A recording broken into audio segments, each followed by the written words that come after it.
जय हिंद आप सभी को। हम आज बात करने वाले हैं भारतीय संविधान के भाग 1 के बारे में। उसके पहले हम भारतीय संविधान की प्रस्तावना के बारे में भी बात करेंगे। उससे पहले हम बात करते हैं भारतीय संविधान है क्या। किसी देश एवं राज्य को चलाने के लिए जिस किताब को निर्माण करते हैं उसे हम संविधान कहते हैं। उसी प्रकार भारत का एक संविधान है जिसमें 22 अध्याय हैं। उस 22 अध्याय का आज हम पहला अध्याय पढ़ेंगे। उसके पहले अध्याय से पहले कुछ स्ट्रक्चर है, उस स्ट्रक्चर के बारे में जानना हमारे लिए बहुत जरूरी है। चलिए उसको हम आज स्टार्ट करते हैं। उस स्ट्रक्चर का नाम है भारतीय संविधान का उद्देश्य। उद्देश्य में प्रस्तावना है। प्रस्तावना, भारतीय संविधान की प्रस्तावना है, हम भारत के लोग, मतलब हम सब भारत को एक संपूर्ण प्रभुत्व संपन्न समाजवादी पंथ निरपेक्ष लोकतांत्रिक गणराज्य बनाने के लिए तथा उसके समस्त नागरिकों को इसमें पंथ निरपेक्ष और समाजवादी समाजवादी पंथ निरपेक्ष, इसको नोट कर लीजिए। सामाजिक राजनीतिक आर्थिक, ये न्याय 3 प्रकार के हैं, सामाजिक आर्थिक और राजनीतिक। विचार अभिव्यक्ति विश्वास धर्म और उपासना की स्वतंत्रता। विचार अभिव्यक्ति विश्वास एवं आप किसी भी धर्म से हो, किसी की उपासना करते हैं, इसके लिए आपको एकदम भरपूर स्वतंत्रता है। प्रतिष्ठा और अवसर की क्षमता, सबको एक समान अवसर मिलेगा प्राप्त करने के लिए तथा उन सब में व्यक्ति की गरिमा और राष्ट्र की एकता को बनाए रखने के लिए, और राष्ट्र की गरिमा, एकता और अखंडता, मतलब भारतीय संविधान की प्रस्तावना कहना चाहती है कि जितना भी भारत का टुकड़े हैं, जितने राज्य हैं, इसमें से अब कोई टूट नहीं सकता। अखंडता सुनिश्चित करने वाली बंधुता भाईचारा बढ़ाने के लिए दृढ़ संकल्प होके अपनी इस संविधान सभा में आज तारीख 26 नवंबर 1949 ईस्वी को एतद द्वारा इस संविधान को अंग्रेकृत अधिनियम और आत्मसमर्पित करते हैं। भारतीय संविधान 2 साल 11 महीने 18 दिन में बनके तैयार हो गया था। कितने में? 2 साल 11 महीने 18 दिन में संविधान बनके तैयार हो गया। इसको स्वीकार कब किया हमारी संविधान सभा ने? 26 नवंबर 1949। 26 नवंबर 1949 को हमारी संविधान सभा ने इसे स्वीकार कर लिया और 26 जनवरी 1950 को इसे लागू करा दिया गया, भारतीय संविधान को। समाजवादी पंथ निरपेक्ष एकता और अखंडता, एकता और अखंडता,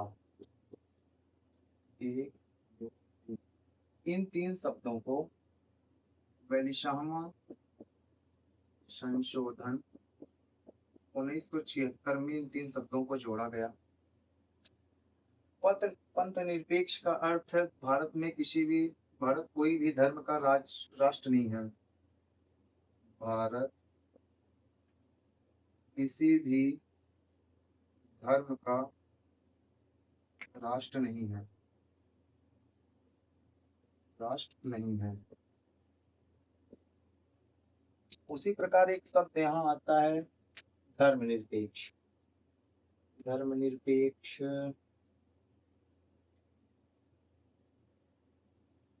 धर्मनिरपेक्ष उसको चलिए समझ लेते हैं।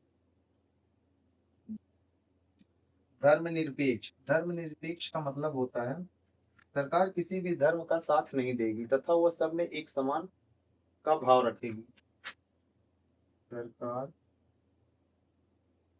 किसी धर्म का साथ नहीं देगी, आदर्श थोड़ी कैमरा नीचे। चलिए, एक भाई बोल रहा था कैमरा नहीं आ रहा था, फिर से समझा देते हैं। पंथ निरपेक्ष का मतलब होता है भारत किसी भी धर्म का राष्ट्र नहीं है, ना कि मुसलमानों का देश है, ना कि हिंदुओं का देश है, ना कि ईसाइयों का देश है। इसमें सबको रहने की एक भाव इजाजत है। उसी प्रकार संविधान की प्रस्तावना में एक शब्द आता है पंथ निरपेक्ष। पंथ निरपेक्ष का मतलब होता है सरकार किसी भी धर्म का साथ नहीं देगी तथा वो सभी धर्मों के साथ एक एक समान भाव रखेगी। संविधान की मूल संरचना में कोई भी संशोधन नहीं किया जा सकता, लेकिन हाँ इसमें संशोधन किया जा सकता है। इसका जो स्ट्रक्चर है इसमें संशोधन नहीं किया जा सकता। अच्छे से समझिएगा मैं बोलना क्या चाह रहा हूँ। संविधान की प्रस्तावना में संशोधन किया जा सकता है, लेकिन मूल रूप से नहीं किया जा सकता है संशोधन। यस्सी ने संविधान की प्रस्तावना को भारतीय संविधान की प्रस्तावना अमेरिका से ली गई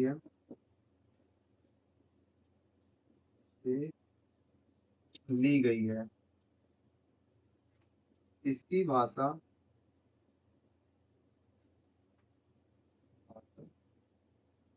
ऑस्ट्रेलिया से ली गई है।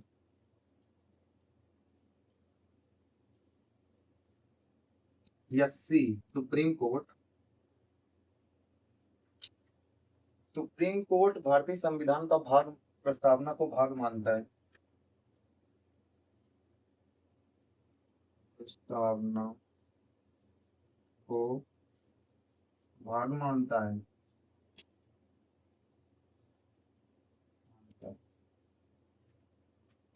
है तथा इसको संविधान की आत्मा कहता है।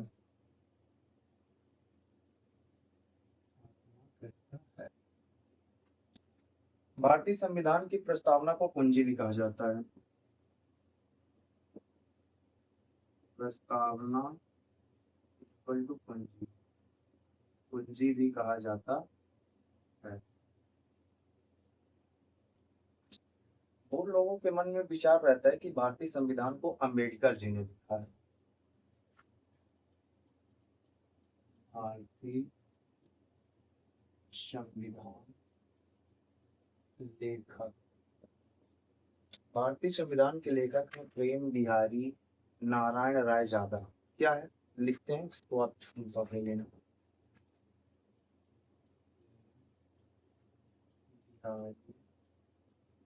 नारायण राय यादव, ये बिहार की धरती से हैं। बिहार की धरती से, ठीक है। अब चलिए हम बात करते हैं भारतीय संविधान के भाग एक। इसकी बात करते हैं भारतीय संविधान के भाग एक। भारतीय संविधान का भाग एक।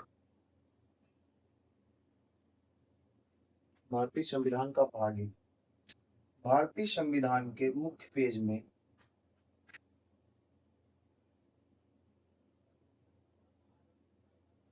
मुख्य पृष्ठ में भाग एक की बात कर रहा हूं, ठीक है ना। मुख्य पृष्ठ में वृषभ का चित्रकला देखने को मिलता है। चित्रकला देखने को मिलता, चिंता मत लेना, सभी धर्मों का मिलेगा, प्रभु राम का मिलेगा, कृष्ण का मिलेगा। धीरे धीरे जब हम पूरी क्वालिटी पढ़ेंगे सब मैं बताऊंगा किसका किस भाग में कहाँ पे चित्रकला हमें देखने को मिलेगी, ठीक है। टेंशन मत लेना।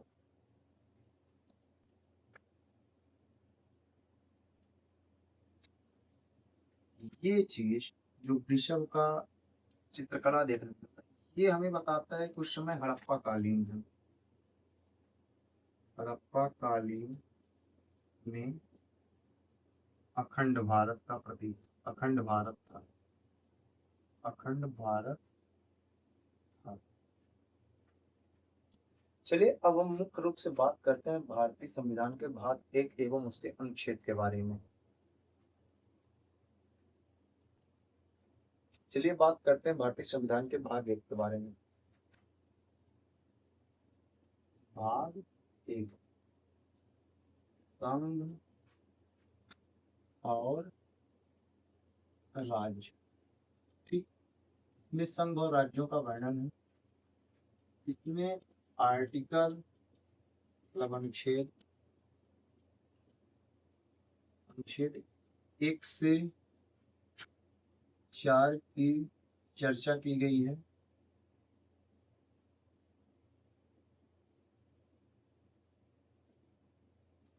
लगभग आपको संघ और राज्य के बीच में सुन के इसका कुछ नाम क्लियर होता होगा। मैं बता देता हूँ। इसमें कुल मिला के भारत देश के बारे में एवं राज्य के बारे में बात किया गया कि राज्य कब क्यों कैसे बने, इसका क्या स्ट्रक्चर था। ठीक है, चलिए अब हम आर्टिकल फर्स्ट की बात करते हैं। आर्टिकल फर्स्ट है भारत राज्यों का संघ है। भारत राज्यों का संघ है। इसमें भी 3 प्रकार होता है। पहला, दूसरा, यूनियन, दूसरा या फेडरेशन,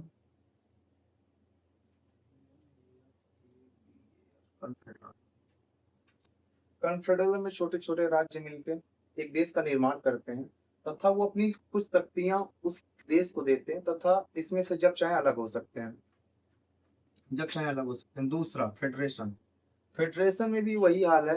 कुछ छोटे छोटे राज्य एक देश का निर्माण करते हैं तथा वो अपनी पूरी शक्ति उस देश को देते हैं। इसमें भी जब चाहे अलग हो सकते हैं। जैसे मान लीजिए कोई एक ईंट की दीवार है, उसमें आदमी 2-4 साल मूतता है तो यूरिया, पेशाब में यूरिया होता है। यूरिया जब पेशाब आदमी करता है तब नहीं गंधाता, लेकिन जैसे धीरे धीरे 2-2.5 घंटे बीत यानी टाइम चलता है, उसके बाद यूरिया में अमोनियम पदार्थ उत्पन्न होने लगता है, जिसके कारण वो पेशाब बदबू मारने लगता है तथा जिस दीवार पे आदमी पेशाब करता है वो दीवार कमजोर हो जाती है। उसमें एक लतिया आप खींच के मार दीजिए तो सीधा बड़बड़ा के गिर पड़ेगी दीवार। सेम वही हाल कॉन्फेडरल एवं फेडरेशन का है। बहुत कमजोर होते हैं। इसमें जब चाहे अपनी इच्छा एवं स्वेच्छा से अलग हो सकते हैं, लेकिन यूनियन में ऐसा नहीं है। यूनियन में आप अलग नहीं हो सकते। फेडरेशन में आप अमेरिका को ले लीजिए। अमेरिका 50 राज्यों का देश है। 50 राज्यों का देश है। ठीक, यूनियन में भारत आता है। यूनियन में भारत आता है। भारतीय संविधान में मात्र 2 नाम मिलते हैं, हिंदुस्तान वगैरह तान फलाना ढिकाना, ये कुछ भी नहीं। मात्र उसमें 2 नाम मिलते हैं, भारत, दूसरा India. That is Bharat, India. Bharat that is India. ठीक है, क्या मिलता है आपको? Bharat that is India. Bharat that is India. चलिए हम अनुच्छेद आर्टिकल 2 की बात करते हैं। आर्टिकल 2 में क्या है? आर्टिकल 2 में है कि अगर कोई राज्य भारत में मिलना चाहता है, उसे संसद से पूर्व राष्ट्रपति की अनुमति लेनी होगी। किसी भी राज्य को राज्य का मिलना, इसको आप ऐसे लिखिए, राज्य का मिलना। इसका उदाहरण हमारे पास सिक्किम है। सिक्किम सिक्किम भारत का वैशामा राज्य बना। वैशामा राज्य बना। वैशामा राज्य बना। ये राज्य कब बना? 16 मई 1975 को। 16 मई 1975 को ये राज्य बना। इसमें ये 35वां संविधान संशोधन के जरिए राज्य बना। ये 35वां संविधान संशोधन के जरिए राज्य बना। कौन सा संशोधन? 35वां संविधान संशोधन 1975। इसको जोड़ने की चर्चा जो चली थी वो जोड़ने की चर्चा 34वां संविधान संशोधन 1974। इसका एक आप छोटा सा स्क्रीनशॉट ले लीजिए। चलिए भाई, चलिए बात करते हैं आर्टिकल 3 की। आर्टिकल 3 में है कि संसद किसी भी राज्य को तोड़ेगी, उसका नाम परिवर्तन करेगी, इसमें राष्ट्रपति की अनुमति की जरूरत नहीं है। राज्य का नाम परिवर्तन या तोड़ेगी,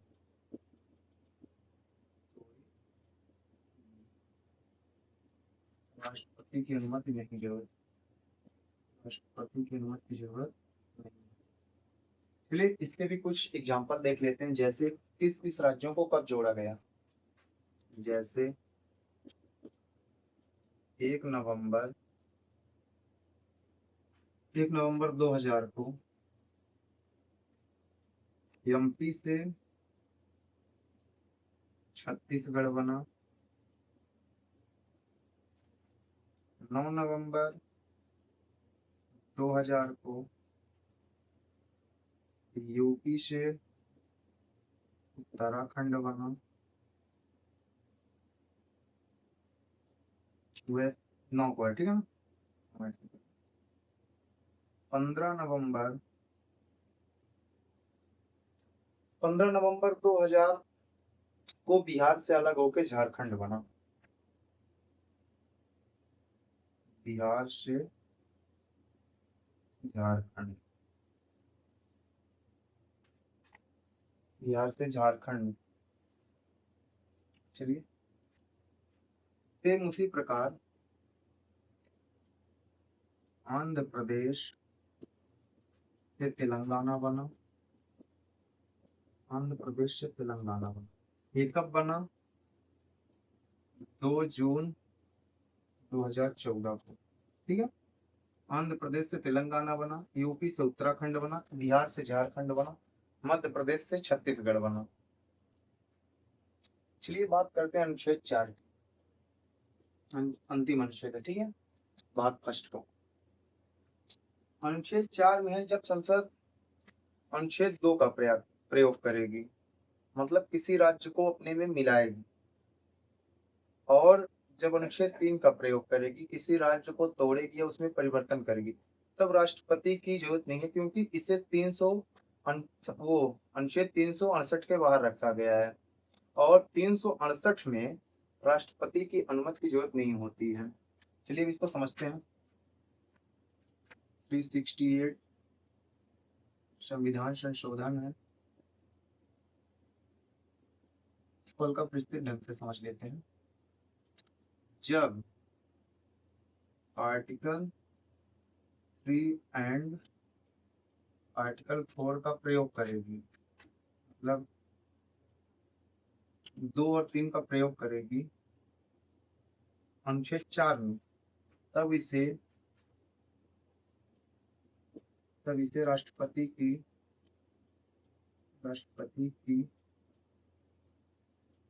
अनुमति की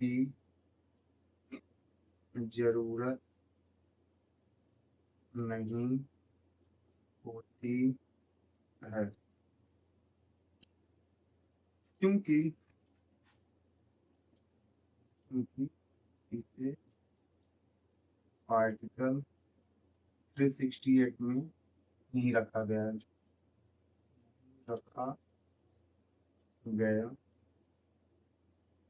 है,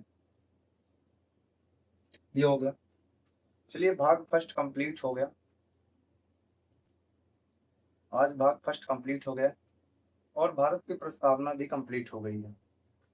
भारत की प्रस्तावना और भाग 1 कंप्लीट हो गया। अब हम बात करेंगे कल की क्लास में भाग 2 और भाग 3। भाग 2 में नागरिकता है, भाग 3 में हमारे मूल कर्तव्य हैं। नागरिकता अनुच्छेद 5 से 11 तक है, तथा हमारे मूल कर्तव्य 12 से 35 तक। मैं उम्मीद कर पा रहा हूँ मेरी आप आवाज़ को सुन पा रहे हैं तथा समझ भी पा रहे हैं। इसकी अनुच्छेद यानी भाग 2 की वीडियो आपको कल मिलेगी, जिसमें भाग 2 और भाग 3 दोनों इंक्लूड रहेंगे। भारतीय संविधान का पढ़ने का आप मजा लीजिए तथा भारतीय संविधान का एक बहुत ही प्यारा वाक्य है, तुम्हारी हर तकलीफों का मैं एक मुकम्मल जवाब दूं, कभी वक्त मिले तो मुझे पढ़ना, मैं भारत का संविधान हूँ। चलिए, जय हिंद। आज की क्लास इतने में ही